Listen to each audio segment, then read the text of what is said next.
ఓ తల్లి నన్ను అడుగుతూ, అయ్యా నా బిడ్డల కోసం ప్రార్థన చేయండి అని చెప్పని అడిగింది.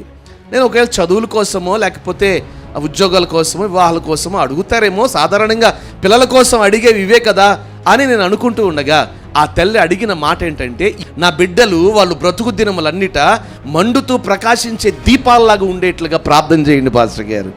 అసలు ఆ భావం ఆమెకి తెలుసా తెలియదా నాకు తెలియదు, కానీ ఆమె ఉద్దేశం ఏంటంటే తన పిల్లలు బ్రతుకు దినములన్నిట ఆరిపోయే దీపాలుగా కాకుండా ఇదిగో మండుతూ ప్రకాశించే దీపాలుగా ఉండాలని ఆ తల్లి యొక్క ఉద్దేశం. మరి ఈరోజు ఎంతమంది ఇలా కోరుకుంటున్నారు? కోరుకునేవారు చాలా తక్కువ కనబడుతున్నారు ఈ లోకంలో. నేను మరలా చెప్తున్నాను, నీవు మండించబడితే ఆ మంటలో ఇదిగో నీ సమస్యలన్నీ దహించబడతాయి.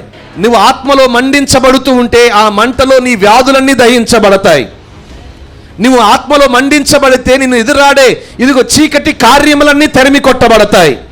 నువ్వు ఆత్మలో మండించబడితే నీకు ఎదురవుతున్న సమస్యలన్నిటినీ ఇదిగో నువ్వు దాటగలుగుతావు. అంటే అన్నిటికీ మూలం ఎందులో ఉందో తెలుసా? నీ ఆత్మలోనే ఉంది.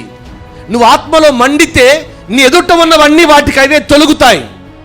అందుకునే భక్తుడు అన్నాడు, నువ్వు ఆత్మలో వర్ధిల్లితే నువ్వు అన్ని విషయములో, బైబిల్లో రాయబడిన మాట.